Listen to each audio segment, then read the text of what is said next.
주님 감사합니다. 이 새벽에도 우리를 불러주시고 우리를 하나님의 자녀로 하나님의 백성으로 우리를 인도해 주시니 감사합니다. 이 새벽에도 우리에게 비를 내려주셔서 또 우리 몸을 시원하게 하여 주시옵시고 또 우리와 이 시간 가운데 우리를 인도하여 주시니 감사합니다. 오늘도 하나님의 말씀의 비가 우리 마음밭에 내려지게 해주시고 그 비로 우리 마음이 완전히 적셔져서 하나님 말씀으로 충만해질 수 있도록 인도하여 주시옵소서. 우리 안에 온전히 하나님을 향한 마음이 가득하기를 소망합니다. 이 새벽 우리의 마음의 문을 열어주시고 말씀이 우리 마음밭에 새겨지게 해주시고 오늘 하루도 그 말씀대로 살아갈 수 있도록 하나님 인도하여 주시옵소서. 예수님의 이름으로 기도드립니다. 아멘. 오늘 하나님의 말씀입니다. 시편 112편 말씀과 신명기 22장 말씀 그리고 고린도전서 7장에 있는 말씀입니다.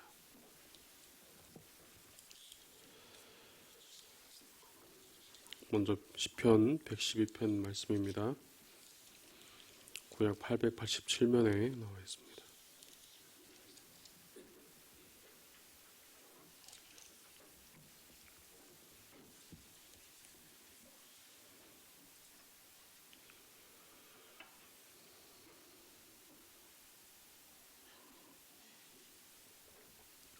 시편 112편 말씀을 먼저 한 절씩 교독하겠습니다.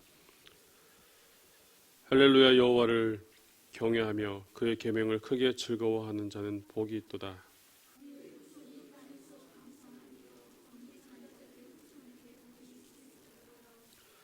부와 재물이 그의 집에 있으며 그의 공의가 영구히 서 있으리로다.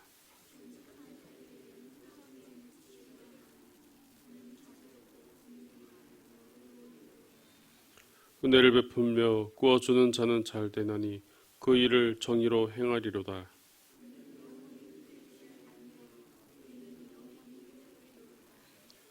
그는 흉한 소문을 두려워하지 아니하며 여호와를 의뢰하고 그의 마음을 굳게 정하였도다.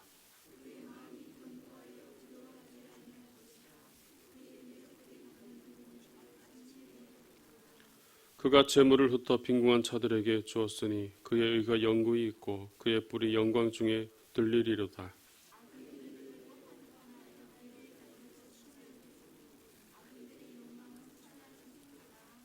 아멘.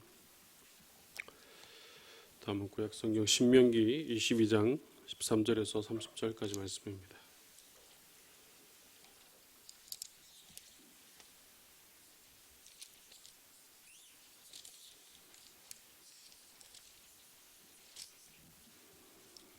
(22장 13절에서 30절까지 말씀입니다.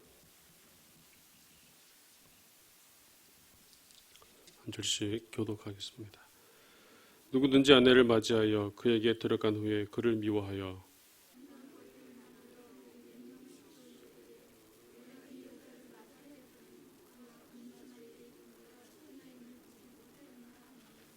그 처녀의 부모가 그 처녀인 표를 얻어 가지고 그 성문 장로들에게로 가서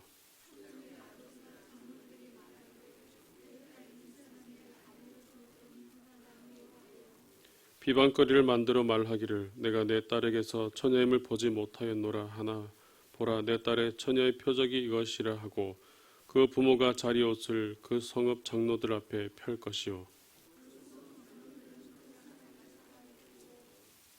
이스라엘 처녀에게 누명을 씌움으로 말미암아 그에게서 은 100세겔을 벌금으로 받아 여자의 아버지에게 주고 그 여자는 그 남자가 평생에 버릴 수 없는 아내가 되게 하려니와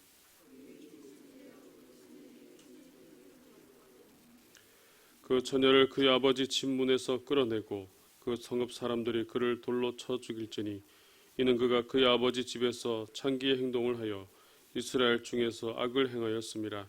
너는 이와 같이 하여 너희 가운데서 악을 제할지니라.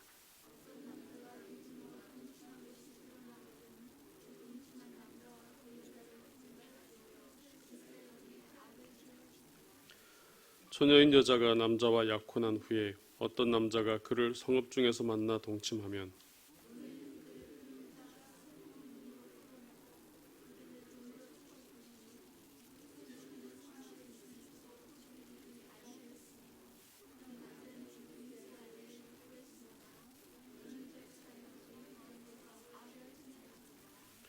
만일 남자가 어떤 약혼한 처녀를 들에서 만나서 강간하였으면 그 강간한 남자만 죽일 것이요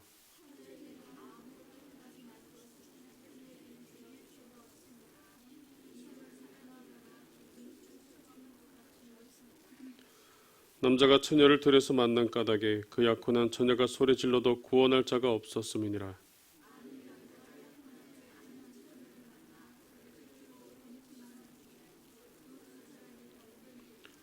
그 동침한 남자는 그 처녀의 아버지에게 은 50세겔을 주고 그 처녀를 아내로 삼을 것이라. 그가 그 처녀를 욕보였은즉 평생에 그를 버리지 못하리라.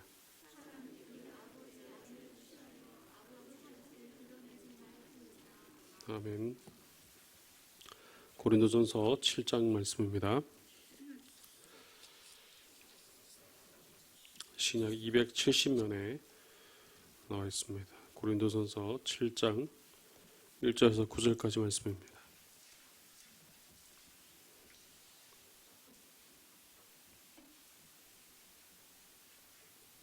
한 절씩 교독하겠습니다. 너희가 쓴 문제에 대하여 말하면 남자가 여자를 가까이 아니함이 좋으나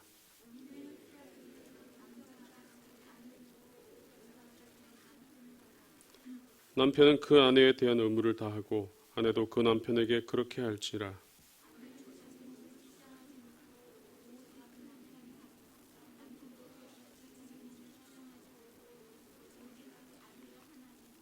서로 분방하지 말라. 다만 기도할 틈을 얻기 위하여 합의상 얼마 동안은 하되 다시 합하라. 이는 너희가 절제 못함으로 말미암아 사탄이 너희를 시험하지 못하게 하려 함이라.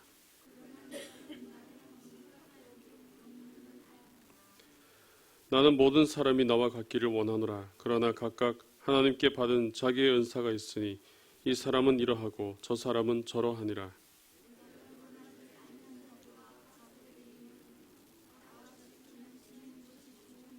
구절 함께 읽습니다. 만일 결제할 수 없거든 결혼하라. 정욕에 불타는 것보다 결혼하는 것이 나으니라. 아멘. 오늘 새벽에는 시편의 말씀을 통하여서 함께 은혜를 나누도록 하겠습니다. 오늘 시편 112편 말씀은 할렐루야로 시작되는 알파벳 시입니다. 여호와를 경외하는 자의 인격과 또 그 일의 위대함을 노래하고 있습니다. 특히 이 시는 지혜의 내용을 담고 있습니다. 지혜 시에는 여호와를 경외하며 율법을 존중하고 또 의인과 악인을 대조하고 또 일상의 삶에서의 조언 등을 주제로 말씀하고 있는데 오늘 말씀에서도 이런 내용들이 나오는 것을 볼 수 있습니다. 오늘 먼저 1절에서 4절까지에서는 하나님을 경외하는 자에게 임하는 축복에 대해서 말씀합니다. 그의 후손들이 땅에서 강성하고 또 정직한 자들의 후손에게 복이 있다는 것입니다. 특별히 오늘 4절 말씀에서 흑암 중에 빛이 일어나니 그는 자비롭고 긍휼이 많으며 의로운 이로다라고 말씀하시는 것을 볼 수 있는데 오늘 이 말씀에서 말씀하시고자 하는 것은 하나님을 경외하는 자에게도 고난이 있다는 것입니다. 흑암이 있을 수가 있다는 것을 말씀합니다. 그래서 앞에 뭐가 있는지 판단하기조차 어려운 그런 상황에 놓이게 될 때도 있지만 그럼에도 흑암 중에서 빛이 일어난다고 말씀하고 있습니다. 곧 우리는 하나님의 형상대로 지음받은 우리의 모습이지만 죄로 인하여서 어둠에 빠지게 되었고 또 흑암에 살게 되었습니다. 그럼에도 예수님이 우리에게 빛으로 찾아오셔서 우리를 구원해 주셨음을 바로 말씀하고 있는 것입니다. 따라서 그는 자비롭고 긍휼이 많으며 의로운 이로다라고 말씀하시면서 우리도 그 주님을 따라갈 때에 그 은혜를 따라서 우리도 주님의 이 성품을 닮아갈 수 있음을 바로 말씀해주고 있는 것입니다. 따라서 5절에서 9절까지의 그 이후의 말씀으로 이러한 자들의 삶이 또한 어떠한지를 말씀합니다. 이러한 자들은 주님을 닮아가는 자로서 주님의 성품을 닮아가기에 오늘 말씀에처럼 그들은 베푸는 자로서 흔들리지 않는 삶을 그렇게 살아갈 수 있고 또 두려움이 없는 자로서 살아갈 수 있다는 사실을 또 말씀해주고 있는 것입니다. 오늘 특별히 6절에서 9절까지의 말씀에서 공통적으로 찾아볼 수 있는 부분이 있습니다. 그것은 바로 견고하다라는 말씀입니다. 오늘 6절에서는 그는 영원히 흔들리지 아니하며 7절에서도 뒷부분에 그의 마음을 굳게 정하였도다. 또 8절의 앞부분에 나옵니다. 그의 마음이 견고하여 두려워하지 아니할 것이라. 9절에서도 그의 의가 영구히 있고 라고 그렇게 말씀하고 있습니다. 바로 이런 삶을 살아가는 자에게 주님의 뜻을 따라서 또 주님의 성품을 가지고 살아가는 자에게 있어서 바로 이런 견고함이 바로 우리에게 주어진다는 것입니다. 과연 이것은 무엇으로부터의 견고함입니까? 그것은 바로 세상으로부터의 견고함인 것입니다.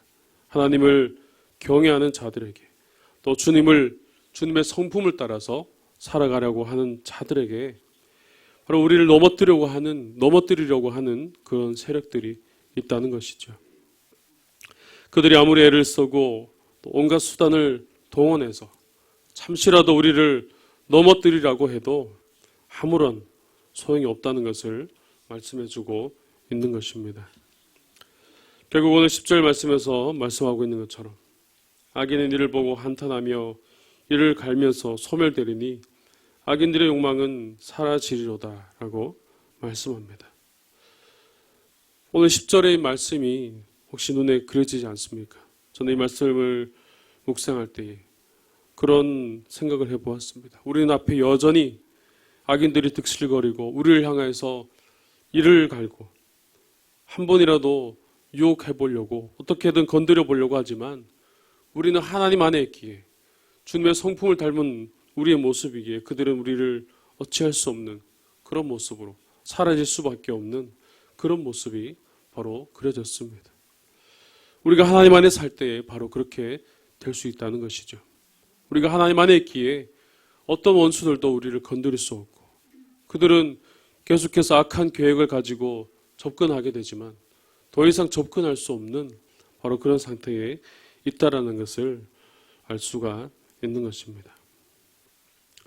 저는 오늘 특별히 이 말씀을 통해서 묵상할 때에 1절 말씀을 특별히 좀 더 묵상해 보았습니다. 오늘 1절 말씀에 할렐루야 여호와를 경외하며 그의 계명을 크게 즐거워하는 자는 복이 있도다라는 이 말씀인데 특별히 이 부분에서 저는 크게 즐거워하는 자, 특별히 크게라는 부분이 더 마음에 더 와닿았던 것 같습니다.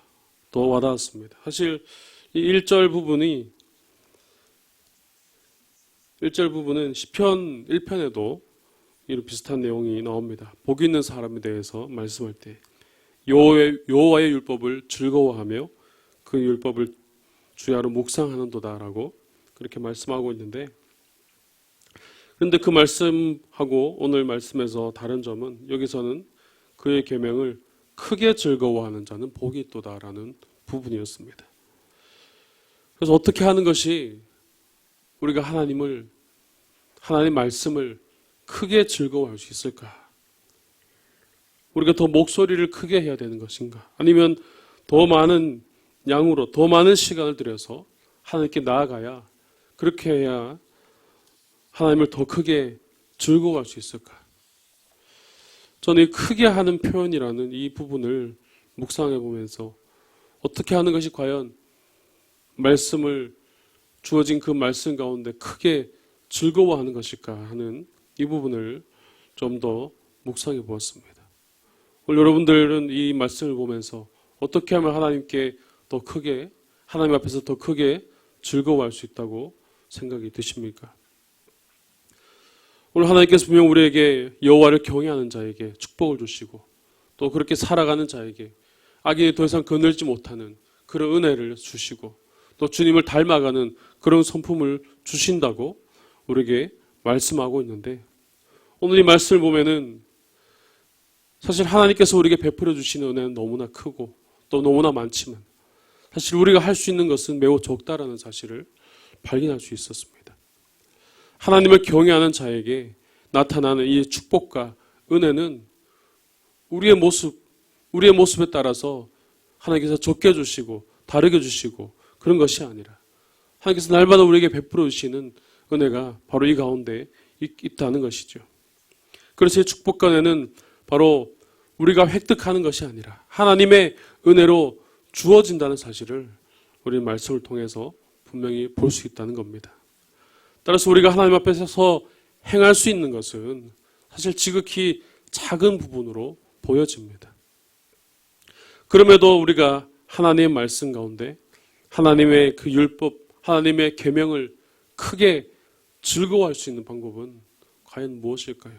어떤 모습이 하나님 보시기에 또 우리가 어떤 모습으로 나아갈 때에 하나님을 더 크게 즐거워하고 하나님께 나아갈 수 있을까요? 저는 이 부분을 묵상해 볼 때에 우리가 좀 더 지금의 모습보다는 좀 더 하나님께로 나아가는 것, 좀 더 한 발자국 앞으로 나아가는 것으로 그렇게 묵상이 되었습니다. 하나님을 경외하는 자에게 주시는 축복과 은혜가 이러이러하다고 말씀하고 있는데 우리는 이것을 그냥 지식으로 우리가 그냥 알고 인식하고 아 그렇구나 라고 넘어가는 것이 아니라 이 삶을 이 모습의 이 말씀의 곧 우리의 삶이 될 수 있다는 것을 인정하는 것입니다. 그냥 아는 것으로 그냥 알고 지나가는 것이 아니라 좀 더 이 말씀이 말씀으로 끝나는 것이 아니라 이 말씀이 우리의 삶으로 들어올 수 있도록 우리의 삶으로 맞아들이는 것입니다. 그래서 지금까지는 우리가 그냥 눈으로 바라보고 우리가 좀 더 소극적인 자세로 좀 더 멀리 바라보는 그런 말씀이었다면 이제는 이 말씀 앞에 조금 더 나아가 보는 것이죠. 조금 더 하나님 앞에 나아가 보는 것입니다. 좀 더 우리의 마음을 하나님께 드리는 것입니다. 우리의 행동, 우리의 삶의 모습들을 이 말씀에 그대로 적용해 보면서 좀 더 하나님 말씀 앞에 나아가 보는 것이죠. 그래서 지금도 우리가 말씀의 대를 깨닫고 또 역시 잘하고 있지만 또 그렇게 살아가려고 노력하고 있지만 지금보다도 조금 더 가보자는 것입니다. 한 발자국만 더 조금 더 하나님 앞에 나아가는 그런 삶의 모습이 우리에게 필요하지 않을까 그렇게 묵상이 됩니다. 바로 그럴 때 이 말씀이 그냥 우리에게 교훈으로서 그냥 조언으로서 그렇게 끝나는 말씀이 아니라 이 말씀을 통해서 우리가 좀 더 하나님께 나아갈 때에 좀 더 하나님께로 나아가고 그렇게 나아갈 때에 이 말씀은 우리의 삶과 별개의 말씀이 아니라 특정한 누군가를 가리켜서 이렇게 행하는 자가 복 있는 자가 아니라 바로 이 말씀대로 행하는 자가 바로 우리의 삶의 모습이라는 사실을 우리도 이 말씀을 통해서 발견할 수 있게 되어지는 것입니다. 따라서 우리가 하나님께 좀 더 크게 즐거워하기 위해서는 우리가 좀 더 하나님께로 나아가야 됩니다. 우리의 기존에 있던 모습보다 달라져야 됩니다. 내가 행하고 있는 모습보다 조금 더 하나님 앞에 적극적으로 나아가고 좀 더 적극적으로 하나님 앞에 나아갈 때에 하나님께서 오늘 이 주시는 말씀을 통해 주시는 말씀이 오늘 우리의 삶으로 들어오고 우리의 삶에서도 복된 사람의 모습으로 우리의 삶이 변화되어지고 그렇게 살아가게 될 줄로 믿습니다. 우리 새벽에 하나님이 주시는 이 마음을 통하여서 다시 한번 말씀을 묵상해 볼 수 있기를 바랍니다. 그래서 좀 더 우리가 하나님 앞에 나아갈 때 또 난 어떤 모습으로 더 나아가야 할지 어떤 모습으로 하나님께 좀 더 한 걸음 더 나아갈 수 있을지 우리 삶을 통하여서 한번 고민해 보시고 또 하나님 앞에 기도할 수 있는 이 새벽이 될 수 있기를 주님의 이름으로 축복합니다. 기도드리겠습니다. 하나님 아버지 은혜를 감사합니다. 오늘도 우리를 부르시고 인도하셔서 우리를 하나님의 귀한 백성으로 날마다 우리를 살게 해주시니 감사합니다. 오늘도 하나님께서 우리에게 여호와를 경외하는 자에게 또 어떤 복을 내리시고 또 어떤 은혜를 주시는 것을 우리가 함께 묵상해 봅니다. 또 주님의 성품을 닮아 살아갈 때에 어떤 삶을 살아가야 될지 또 우리가 다시 한번 보게 됩니다. 하나님의 말씀의 모습들이 우리의 삶과 별개의 모습이 아니라 이 말씀의 모습들이 우리의 삶에서 그대로 나타나게 하여 주시옵소서. 우리가 말씀으로 알고 끝나는 것이 아니라 그 말씀 앞에 우리가 더 결단하며 더 나아가게 하여 주시옵시고 그 말씀 앞에 한 번 더 적극적으로 뒤에서만 바라보는 것이 아니라 한 발자국 더 주님 앞에 나아갈 수 있는 오늘 우리의 삶이 되게 하여 주시옵소서. 오늘 말씀에서 주시는 이 복된 삶이 하나님의 주시는 이 주님의 성품이 오늘 우리의 성품이 되게 해 주시옵시고 우리의 삶이 되게 해 주시옵시고 오늘 하루도 그런 삶으로 살아갈 수 있는 우리의 모든 모습들이 될 수 있도록 주님께서 인도하여 주시옵소서. 우리가 주님을 더욱더 크게 즐거워하기를 소망합니다. 조금 더 하나님께 나아가기를 소망합니다. 우리 가운데 주저함이 있다면 주님 붙들어 주시고 우리 가운데 부족함이 있다면 우리에게 힘을 더해 주시고 하나님께서 채워주셔서 더 하나님 앞으로 나아가는 귀한 삶이 될 수 있도록 주님께서 역사해 주시고 인도하여 주시옵소서. 이 새벽에도 하나님께 간절히 나아갑니다. 우리의 가진 기도의 제목들 주님께 드리며 간절히 기도합니다. 주님 이 시간 우리의 기도에 귀를 기울여 주시옵소서. 간절히 기도하는 기도에 응답하여 주시옵소서. 우리의 필요한 필요를 주님께서 채워주시고 주님께서 말씀해 주시고 인도하셔서 우리가 간절히 소망하며 간절히 부르짖는 모든 기도의 제목들이 하늘에다 상달되어지고 응답되어지는 역사가 있게 하여 주시옵소서. 우리 가운데 하나님의 은혜를 더욱더 사모하기를 원합니다. 우리의 삶에 성령이 충만하게 해 주시옵시고 날마다 성령 인도하시는 삶을 살아가게 해 주시옵시고 하나님 필요한 것들을 우리에게 깨닫게 해 주시어서 우리 그 말씀을 따라 날마다 하나님을 바라보며 사는 삶이 되게 하여 주시옵소서. 특별히 하나님이 교회를 통하여 세우신 일꾼들이 있습니다. 새로 필득된 모든 분들 주님께서 기억해 주시고 한 사람 한 사람 붙들어 주시어서 교회 일꾼들로 세워주시고 하나님께서 하나님 계획하신 대로 하나님 인도하신 대로 그들이 잘 양육되어지고 변화되어져서 하나님 꼭 필요한 교회 일꾼들로 잘 세워질 수 있도록 주님께서 역사하여 주시옵소서. 오늘도 우리가 한우들 위해서 먼저 기도합니다. 그들을 찾아가 주시고 그들을 만져주시고 하나님 고쳐 주시옵소서. 수술 이후에 또 회복을 기다리며 또 치료받고 있습니다. 하나님 그 영혼들 주님께서 기억하여 주시옵소서. 치료하는 광선을 발하여 주셔서 그 모든 상처가 치유되게 해 주시옵시고 그 모든 상해진 부분이 다시 힘을 얻고 다시 하나님께 나아갈 수 있도록 은혜를 더하여 주시옵소서. 오늘도 국내의 선교지와 해외 선교사님들 붙들어 주시고 특별히 필리핀에 있는 이상주 선교사님의 그 사역 가운데 주님께서 날마다 함께 해주셔서 그 사역의 지경이 넓어지게 해주시고 준비하고 계획된 모든 일들이 하나님의 뜻 안에서 확장되어 줄 수 있도록 하나님의 나라가 온전히 그 땅 가운데 임하여 줄 수 있도록 주님께서 인도하시고 역사하여 주시옵소서. 오늘도 우리의 삶을 주님께 드립니다. 주님과 동행하며 하나님 말씀으로 나아가는 우리 삶이 되게 하여 주시옵소서. 거룩하신 예수님의 이름으로 기도드립니다. 아멘.